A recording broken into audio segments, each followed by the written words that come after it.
un autre registre pour revenir à nos sujets. Pana, toi en ce moment tu joues ton spectacle. Moi j'ai eu la chance de venir te voir à Bobino. Il parle, le spectacle, d'une période que tu traverses, mais qu'on est, je pense, nombreux aussi à avoir traversé de différentes manières. Cette période, tu l'appelles « Entre les deux ». Ouais. Est-ce que tu peux nous en parler un peu Non. Dommage. Non, ouais, c'est une période particulière où tu n'es plus un enfant, t'en as pas encore. En fait, c'est une phase étrange où tu es plus un enfant, tu le sais, tu le sens. T'es pas encore totalement un adulte, tu le sais, tu le sens. T'es dans cette espèce d'entre-deux un peu vague. Et j'ai eu la chance de discuter avec des anthropologues et des chercheurs en biologie évolutionnaire. Et en fait, c'est une phase que eux appellent la phase préadulte, qui est entre 18 et en vrai qui va jusqu'à la trentaine souvent. Et c'est un moment où tu te sens pas encore assez prêt à rentrer avec assurance dans un peu la marche évidente de la société. Et du coup, tu es un peu en retrait. Et eux, c'est une phase qu'ils appellent, et je l'ai appris après avoir écrit le spectacle, la phase d'investissement. C'est une période où tu dois investir sur toi-même. Tu dois apprendre à mieux te connaître dans ton coin. Et c'est beaucoup d'échecs-erreurs, on retente. Tu penses des quêtes en mode ok, est-ce que j'aime ça, est-ce que... Et à un moment, quand tu te sens prêt, tu peux te déployer. Et c'est un moment assez étrange où tu vis plus pour des parents, pas pour des enfants si un jour t'en veux un, tu vis pour toi. Et t'as une espèce de carte blanche totale qui est à la fois incroyable et en même temps parfois immobilisante, un peu terrorisante. Et je voulais écrire ce spectacle là-dessus parce que je me posais beaucoup la question de l'envie d'avoir un enfant, un de ces quatre. Et avant, j'avais besoin de résoudre ce truc, quoi. Parce que c'est vrai que pour ceux qui ont pas vu le spectacle, t'abordes des thèmes quand même costauds, c'est-à-dire dépression, des thèmes comme le suicide, etc. Alors je précise, on rigole, hein, parce que c'est vrai que moi j'avais mis une story en mode putain, trop bien, les larmes, tu vois, et les gens m'ont fait ah c'est si triste que ça. J'étais non, les larmes de rire. Ah ouais, bah ouais. C'était pour préciser, mais c'est vrai que comment parce qu'il y a des moments où on sent que l'exercice, il est quand même technique, quoi. C'est-à-dire d'arriver sur des sujets qui peuvent être, parfois même mettre mal à l'aise et finalement réussir à twister pour faire rire. Pas c'est quoi le secret, mais tu vois, c'est quoi la méthode justement pour arriver jusque-là, quoi. C'est écouter les gens. En fait, j'avais écrit il y a quelques temps un livre qui était un peu sérieux, donc je pense qu'il y a plein de gens qui sont venus en pensant que je faisais des trucs sérieux, alors qu'en vrai, je suis un grand con. Et donc, sur scène, je fais des blagues. Moi, je veux que les gens rigolent et je voulais remonter sur scène pour kiffer avec ce spectacle et aller rigoler avec les gens partout en France et ailleurs. Et donc, mon mot-clé, c'était le plaisir, le kiff et les rires. Mais après, j'avais envie de parler de sujets quand même qui me tiennent à cœur, et dont ces sujets un peu plus sérieux comme la dépression, la solitude, les envies suicidaires. Parce que moi, j'ai vraiment une famille où il y a des suicidaires ou des gens avec des calvities, il n'y a pas d'entre-deux. Et donc, ce qui était particulier, c'est que j'ai beaucoup écrit en comedy club. Moi, je fonctionne comme ça, je vais dans les comedy clubs, je tente des blagues. Et il y a des moments où je perdais les gens parce que j'allais un peu trop loin. Et donc, je trouve que c'est toujours un entre-deux, encore une fois, une concession à faire, un endroit, un sweet spot à trouver entre j'ai envie d'être à l'aise sur scène et donc de dire les choses que j'ai envie de dire, mais j'ai pas envie de vous brusquer non plus. Et il faut aller chercher avec prudence cette espèce de fine limite. Et c'est assez jouissif, en fait, quand tu t'installes dans un spectacle, je trouve, en tant que spectateur, et que tu sens que la personne, elle va un peu loin, mais qu'elle revient. Bah, c'est les spectacles qui me font le plus kiffer. Parce que j'ai l'impression de découvrir de nouvelles sensations. Ah, mais j'en avais parlé un peu en live, un peu en débrief. Vraiment, ton spectacle, alors je vais pas en voir 5000, tu vois, mais vraiment, ça devait être un des spectacles que j'ai vraiment préféré, tu vois. J'y suis allé avec ma femme et ça m'avait vraiment mis une claque. Et c'est vrai que j'ai un peu imaginé le moment de rodage, donc comme tu dis, où tu vas et t'es pas encore sûr, sur des sujets un peu deep de suicide, et en fait, tu fais ta vanne et tout le monde est en mode. Non, mais il y a eu des moments hyper particuliers. Il y a eu des moments trop bizarres. Sur le suicide, moi, je racontais beaucoup de choses liées au suicide dans ma famille. Moi, il y a vraiment beaucoup de gens, mais beaucoup de gens qui ont loupé leur tentative. Et nous, au bout d'un moment, ils loupaient tellement. On était en mode, faites des efforts quand même, là, franchement, c'est ridicule. On avait vraiment un truc, et il y avait des moments où, quand j'en parlais sur scène, il y avait des gens qui le prenaient mal, parce que c'est un mot-clé qui fait peur, en fait. Et je pense que ça ne participe pas aussi à résoudre les espèces de nœuds dans l'estomac que tout le monde peut avoir par rapport à ces questions-là de solitude ou de pas savoir être à l'aise à l'endroit où on est, tu vois. Et de pas en parler, je trouve que ça aide pas, en fait. Tu peux en parler, même si t'es pas d'accord avec le propos que je vais avoir. Moi, je parle beaucoup de la culpabilité. Je trouve qu'on met trop de poids sur les épaules des gens qui ont ces idées-là. Il y a souvent ce truc qui revient de t'es lâche, c'est lâche, tu devrais pas faire ça, t'es égoïste, etc. Et je parlais beaucoup de ça, je voulais un peu essayer de démythifier cette idée-là. Donc j'ai parlé, je suis remonté dans les textes religieux, etc. Bref, on dirait que je fais vraiment une conférence. mais pas du tout. Mais je peux te dire, il y a vraiment des moments dans des comedy clubs où il y a eu des bons gros silences, et pour ressortir d'un silence sur le suicide, c'est dur, quoi. Ah ouais, faut... C'est particulier. Et juste après, Thomas de Sœur. J'ai déjà envoyé des gens très vite en comedy club. C'est le pire truc à faire. Oui, c'est vraiment un beau truc de bâtard. T'as pas le style le plus simple à vendre au comedy club, alors que je trouve qu'il y a un truc, c'est rigolo quand tous les gens. Alors moi, j'ai vu ton premier spectacle IRL, le deuxième pas encore, mais tu m'as invité en coulisses, donc je suis trop content. Bah oui, grave. Mais en gros, t'as un truc de. C'est rigolo parce que quand on analyse, moi le premier spectacle par après, on va aller sortir les trucs deep, alors qu'en vrai, pendant 1h30, ça rigole. Je veux dire, il y a pas ce rythme de blague. Et pourtant, je sais même pas comment tu fais. En fait, en plus, pour moi, tu incarnes un peu un. Je vais dire des compliments. C'est dur à entendre. Non, vas-y, fonce. Mais t'as un peu quand même t'incarnes une nouvelle vibe de stand-up en France quand même, qui est un espèce de truc où sur des sujets lourds, tu vas être marrant, mais sans aller trop dans le choquant. Et du coup, tu fais de l'humour sociétal, mais avec un rythme de stand-up efficace, quoi. Ça me fait trop plaisir. Moi, je veux vraiment gêner personne. C'est le, enfin, je suis pas du tout fan de l'humour, tu sais, qui va au fond de ta chaise, pas sans rire, l'humour noir. Je fais pas du tout d'humour noir et tout. Je viens vraiment parler, mais en fait, moi, ce que je me dis souvent, c'est le stand-up, c'est quand même un truc chelou. Il y a vraiment des moments, et d'ailleurs, je me souviens, là, je suis remonté sur scène pour la première fois, du coup, j'avais pas joué depuis 3 mois. Je suis remonté en tournée. Et je me souviens être monté sur scène et la première phrase c'était « Je ne sais pas ce que je fous là ». Et elle venait du fin fond de mon cœur. Je me disais « Qu'est-ce que je fous là ? Je vous connais pas, vous êtes 2500. Je vais vous parler pendant 1h30 de ma vie. Ça n'a... c'est ridicule. C'est de moments de dézoom. Non, mais c'est ridicule en vrai. C'est un métier qui n'a aucun sens. Et ce que j'essaie de me dire souvent quand j'écris, c'est comme si tu discutais avec quelqu'un que tu connais pas dans un bar et toi t'as passé une mauvaise journée. Tu vois que cette personne, il y a un endroit de connexion et t'as envie de parler. Et tu peux pas tout de suite dire ah ma femme elle m'a quitté. Et, tu sais, tu dois commencer par parler de putain ils ont perdu cette équipe ou ils ont... et en fait tu vas trouver des endroits petit à petit, tu peux te connecter à la personne et tu passes 1h30 super avec un inconnu. Et en vrai c'est ça qu'on fait.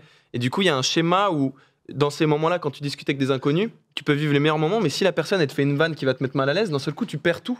Donc moi j'aime pas trop ce truc-là. J'essaie toujours de faire attention à aller de plus en plus loin dans les thématiques, mais toujours trouver le sweet spot qui fait que les gens seront pas gêné ou mal à l'aise, parce que j'ai pas envie de ça, franchement. J'ai envie que les gens puissent sortir et kiffer et débattre. J'aime trop.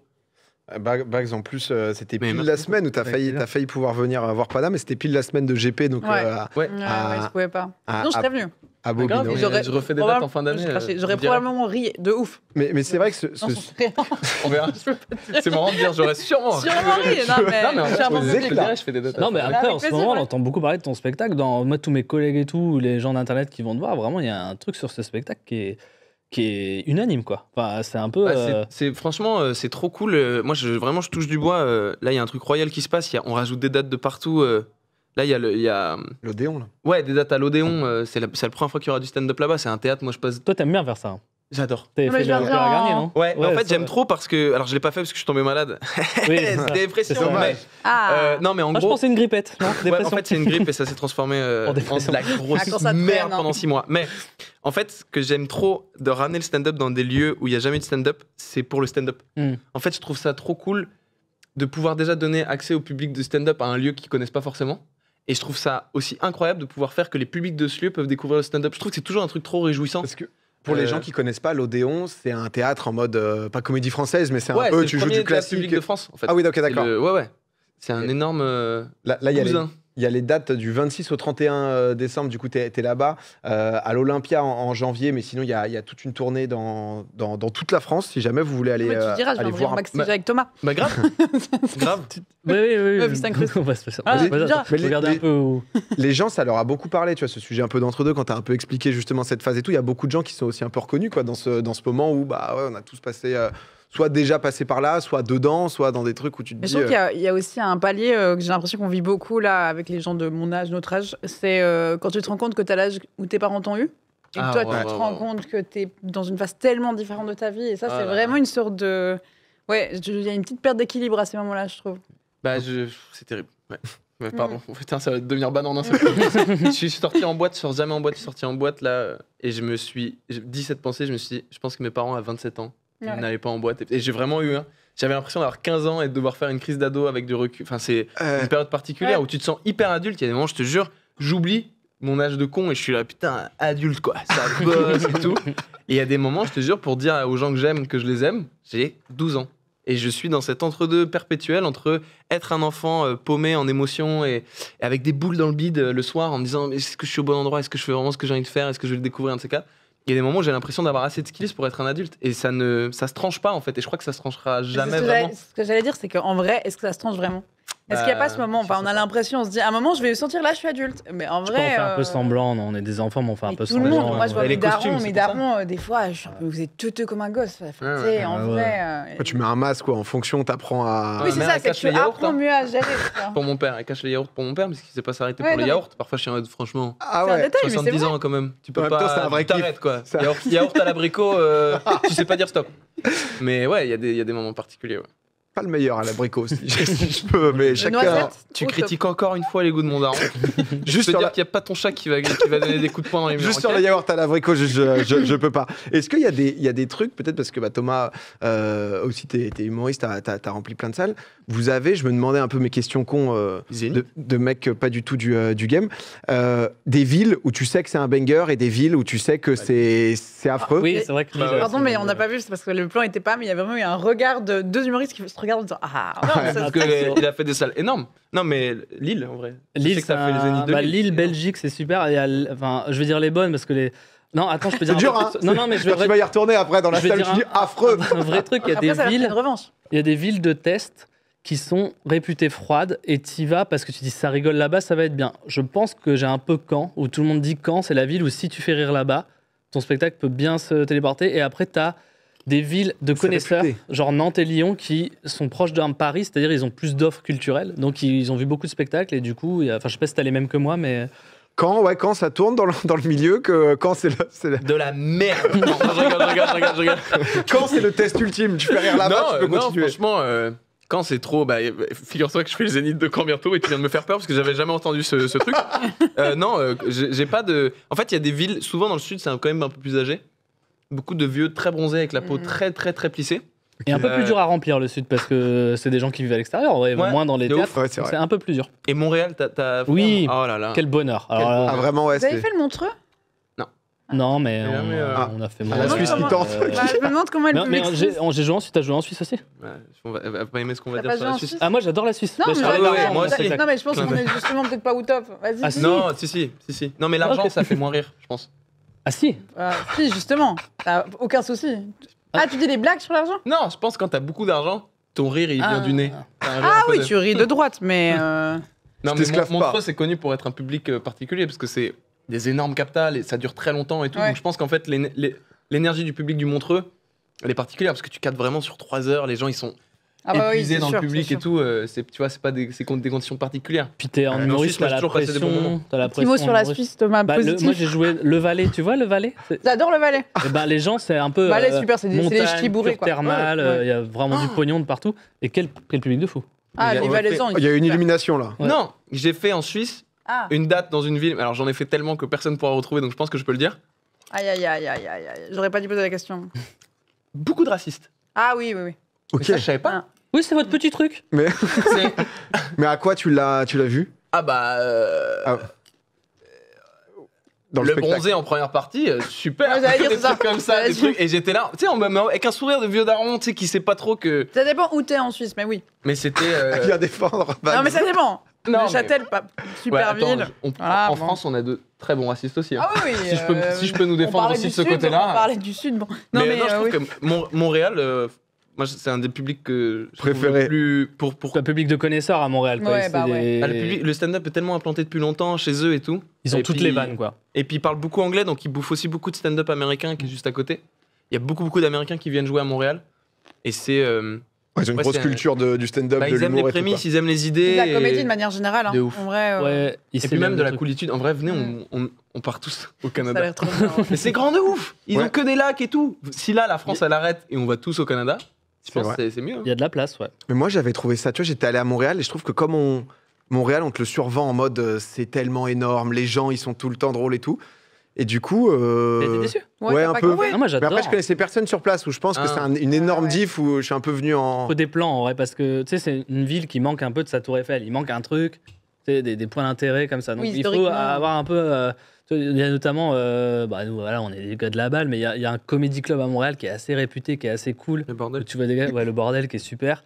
Et après, c'est une ville. Il y a beaucoup de fentanyl, sans vouloir. Ah oui, ouais. J'y étais là cet été. Beaucoup de gens qui marchent très horizontaux, ouais. Et j'étais vraiment là. Après, moi, je sais pas. J'ai mis du temps à capter, moi, je savais pas. Moi, je sais pas à quoi je m'attendais. Non, mais des gens, en fait, c'est l'Amérique du Nord, donc un peu sous drogue, en mode un peu zombie. Oui. C'est triste. Mais beaucoup de marches. Moi, je suis allé un peu en mode ça va être Disney, tout le monde va être hyper joyeux. Ou l'hiver l'été. Beaucoup de fentanyl à Disney aussi. Ils sont pas sans pardon. Mais... Ça monte de plus en plus. Quand t'as un costume de dingo toute la journée, faut la traverser la journée. Tu fais ce que tu peux. La sortie bizarre, le monde. Non, mais c'est vrai que dites-vous que les opiacés sont en vente libre. Non, mais après, c'est vrai que c'est génial, les Québécois. Les opiacés. N'hésitez pas. En ce moment, il y a un bon prix sur le fentanyl en ce moment. T'as plus mal à la cheville, puis ça dure vraiment sur des mois et des années. Y a pas de souci. D'ailleurs, j'ai pas de chat. C'est moi qui gratte le mur. Ok, d'accord. Je suis juste en non-stop, quoi. Non, mais merci pour les petites recos. J'espère que le Zénith de Caen va bien se passer. C'est une de mes meilleures dates, Zénith de Caen. Vraiment, mais j'ai juste de Après, témoignages. lui, il est extrêmement drôle. Moi, j'ai pas vu ton spectacle encore, donc. Mais tu m'as dit que t'allais sûrement énormément rire. Ah bah oui, mais je vais me poiler. Mais bah écoute. Oh putain, j'ai failli mourir. Bah, le popcorn. Faites ce que vous voulez. Un popcorn dur ou coincé? Tout va bien. Il était coincé là. C'est horrible. J'ai eu ma vie qui a défilé. Pas ouf. Franchement. Pas une vie dingo. Si t'es comme ça avant de mourir, franchement, c'est carré. Ah la vieille Ça retourne quand même sur un petit dernier popcorn au cas où. Par contre, PA, merci parce que tu dis que tu vois très peu de spectacles d'humoristes et t'as vu nous deux. Non mais. Alors moi, j'ai vu aucun des deux en vrai.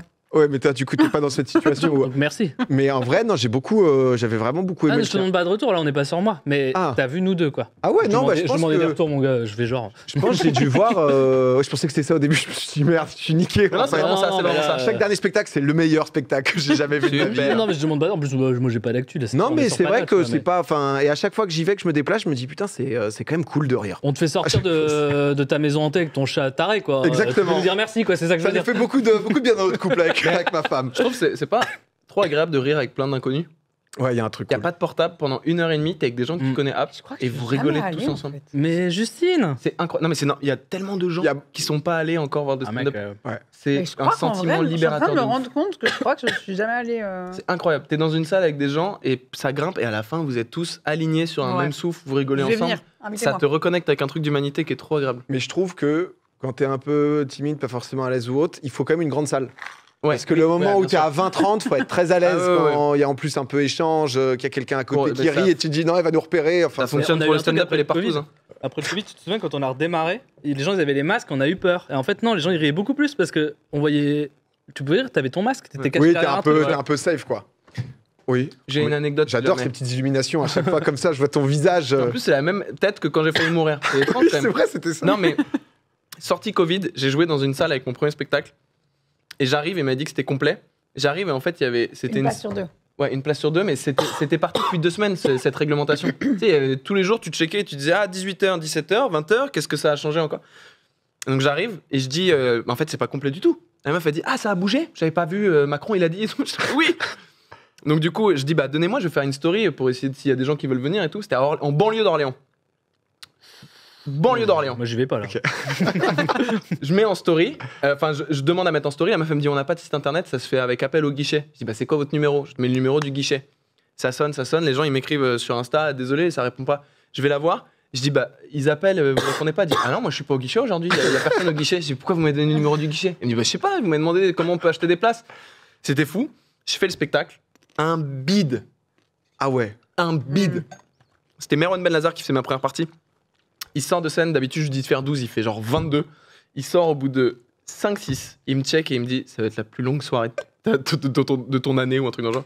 Je monte sur scène. C'est fou sorti de Covid parce qu'en plus tout le monde a envie de rire. Mais je te jure, là c'était pas l'ambiance. Il y avait les gouttières qui passaient sur le côté de la scène, on courait à jardin, t'entendais l'eau couler, ma sueur couler. Je fais ce que je peux, je fais jamais d'impro, moi je parle pas, tu sais, je fais mon spectacle, je fais pas trop d'impro, je suis nul en impro. Et il y a un moment, j'entends une voix de Waze, j'entends genre vous êtes arrivé, un truc dans le genre. Et du coup, je dis je te raccroche à tout. Je me raccroche à tout ce que je peux. Je dis allume la lumière. Quelqu'un a pas éteint son Waze. Vous êtes bien arrivé. Le spectacle a commencé si vous avez pas remarqué. Il allume la lumière et c'était une femme au milieu de la salle avec une trachéotomie. Oh là là. Qui devait être en train de dire c'est de la merde. Et donc j'ai fait. Alors qui a encore. Ah, rééteins la lumière. J'ai vraiment crié, rééteins la lumière. Et j'ai poursuivi comme ça. Et au bout de 45 minutes, j'ai attrapé les gens. La trachéo, elle est dure. Il m'est arrivé. Enfin, je veux dire, trachéo, ça arrive tout le temps à un moment dans ta vie. Où tu dis, oh, t'as une petite voix, et en fait, c'est une personne qui a plus de voix. Ça. Ah non, mais c'est particulier. C'est dur. Elle est dure. Quand il te reste une heure derrière, c'est vrai. Mais la lumière allumée sur la trachéo, elle a dû être fatale. Ah non, mais je l'ai repéré.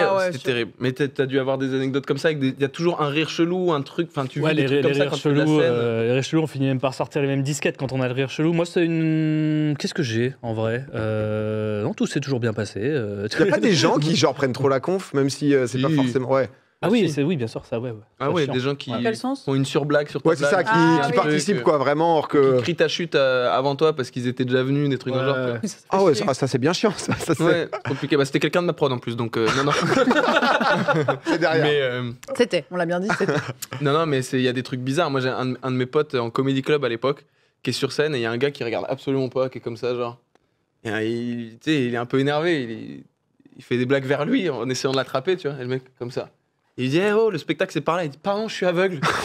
Et vraiment un silence. Et mon pote sur scène a dit je me relèverai pas de ça, j'envoie le prochain, bonne soirée. Et il est parti et le prochain est monté. Alors gros bâtard de m'avoir laissé là-dessus. Bonne réaction en vrai du gars. C'est marrant de finir là-dessus. Ah ouais, sinon. Non, c'était pas marrant. Moi je l'ai bien vécu. C'est vrai que dit comme ça là, moi je bon moment. Non, c'était pas fun du tout. Ah pas fun du tout. Quand t'es à sa place, c'est plus compliqué quoi. Merci. Ah oui. Oh, c'était trop mignon. Il y a eu un double. Parce qu'il y avait un peu de popcorn. Plan large à ce moment-là. Au moment où je m'essuie, plan large de la. Et puis là, c'est leur classique, ils adorent. Là, ils sont en train de taper miettes dans barbe sur Google Images. Je me regarde dans le retour. Non, t'es parfait là. Très soyeux. Super, merci. C'est parfait. Mais justement, d'ailleurs, en parlant un peu de style et tout, il y a beaucoup de gens qui font des compliments sur ton pull, Pana. Oh et c'est vrai qu'un peu dans ce truc. Un peu entre les deux, etc. On a vu quand même une évolution. On a quand même vu une évolution sur aussi ton style. Il fait une transition. Il fait une transition. Putain, laissez-le, il est déjà stressé, il les a préparés. Laissez-le avec ses transitions. De quoi ? Fais-nous ta transition. Personne n'a rien dit dans le chat sur mon pull. Il a inventé si, je te jure. En vrai, la ref du pull et tout, si jamais ref. Non, les gens, ils sont bien. C'est un nude project. Il sort mieux qu'en vrai.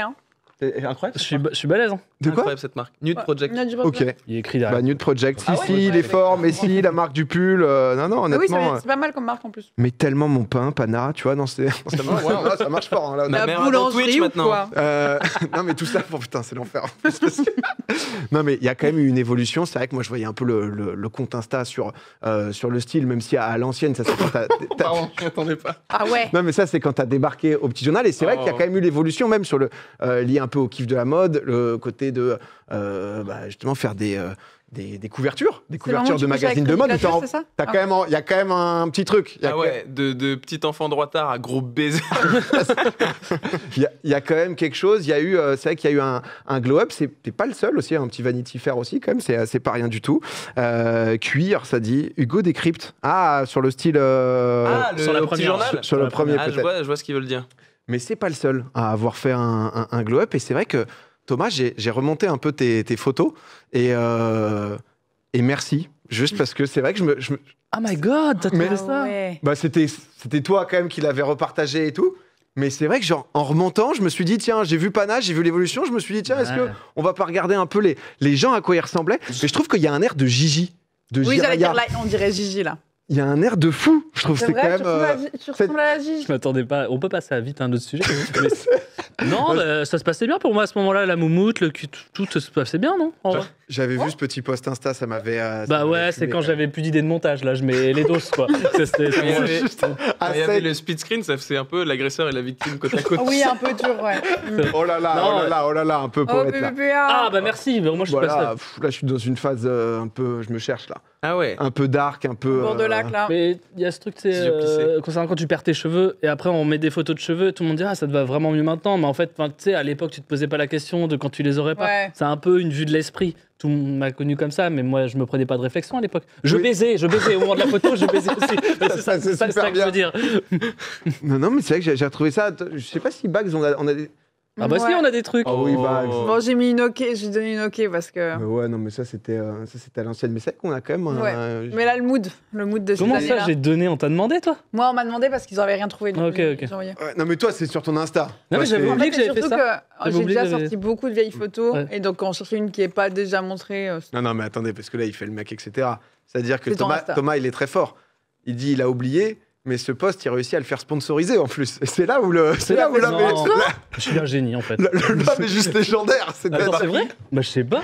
Je crois que c'est Boursobank à l'époque qui Mais bravo, monsieur. qui est aussi le sponsor de notre émission. Je te cache Alors, pas. si jamais Tout ça- Boursobank, tout j'ai ça plein de nous photos de arrange mon beaucoup. Je les adolescence. Voilà, adore. je Ah te mais dis. c'est fou. 200 de QI, ça dit dans le chat. Non, c'est quand même très grand. C'est très fort ce que tu as réussi à faire. Mais non, mais T'es un grand bonhomme. je me suis dit, je sais pas, mettre quelques petites photos, tu vois, un peu fait en jamais avant mal. après. Mais c'est vrai qu'il y a quand même un petit kiff, toi, la mode, c'est un truc, c'est un domaine qui t'intéresse quand même pas mal, non? Genre Ouais. les défilés et tout. T'as une DA. La sape. Ouais. Bah après, c'est parce que j'aime bien être nu aussi, mais les vêtements, c'est vraiment un truc agréable. Donc au En hiver final, et tout. Non, en fait, j'ai senti il y a pas longtemps que c'est aussi une manière de se D'expression. positionner. Ouais, tu vois, c'est une manière de s'exprimer comme une autre. Et après, ouais, souvent les couves, t'essaies de te saper bien, tu vois.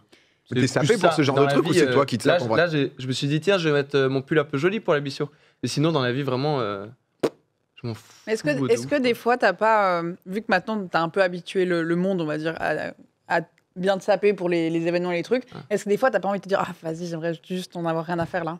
Ou non? Il y a des moments, mais alors, ouais, j'ai pris un styliste maintenant et du coup, j'avoue, Ah oui. je me dis toujours, et c'est son problème. Ouais, quand tu viens aux événements et tout, comme Ouais. ça, t'es en mode. Non, mais. C'est un vrai problème. Hein. c'est Moi, des étrange, fois, moi, j'ai juste des fois des giga flemmes. Je suis un peu, ah ouais, là, j'ai pas envie de réfléchir à une tenue. J'ai l'impression que c'est un peu la charge mentale aussi des meufs avec le make-up, tu sais. Quand les gens, tu les habitues à devoir maquiller, quand t'es pas maquillée, ils sont en mode, eh oh, comme si c'était déçu. Ouais. T'es fatigué? C'est aussi, tu vois, et c'est ce Oula, truc où t'es en mode. petite En fait, Oula. c'est 2 fois moins, tu vois. Ouais. Mais c'est particulier, je suis pas sûr que les gens comprennent tous la nuance. Oui, non, mais je pense qu'il y a Ouais, non, effectivement mais- une différence. Non, mais je me demandais ça parce que je te voyais faire quelques couves et tout et te Tu développer l'as un peu bien là-dedans. sélectionné ta photo de Et toi. la enfant. boulangerie, finalement, comme disait le Ouais, chat. non, c'est, Santé. Non, mais. Non, moi j'avais prévu une super veste, mais il fait super chaud sur le plateau. Je suis Ouais, un c'est peu vrai deg, qu'elle je était suis très chaud. belle. Mais ça, tu non, mais il devrais fait nous la chaud. montrer après le rewind. Après le rewind, j'ai la il veste et après je la retire. Elle C'est est vrai que très t'arrives belle. avec un vrai flow. Et ensuite, je me J'avais suis une dit, veste, quoi, tu vois. sous t-shirt Uniqlo, on peut que connaître. Hein. Ouais, C'est- ouais, c'est l'indémodable basique, mais il devait être couvert. Mais il fait une chaleur. Non, mais c'est vrai qu'il fait quand même très Ouais, chaud. très chaud. Je crois qu'on a plus de ventilo, plus de clim ici, parce que pareil, Ah ouais, je confirme. à un moment, quand Voilà, il y a eu on a un peu chaud, tu sais, là. la synergie, la formation d'émission, où je me suis dit, oh tiens, comment ça va prendre? J'ai commencé un peu à suer, où je me suis dit, oh, j'ai chaud avec le pull. Non, là, il Et, fait. et au final, l'eczéma a soudé le tout. Et depuis, on est là, quoi. Et depuis, on est là, on papote.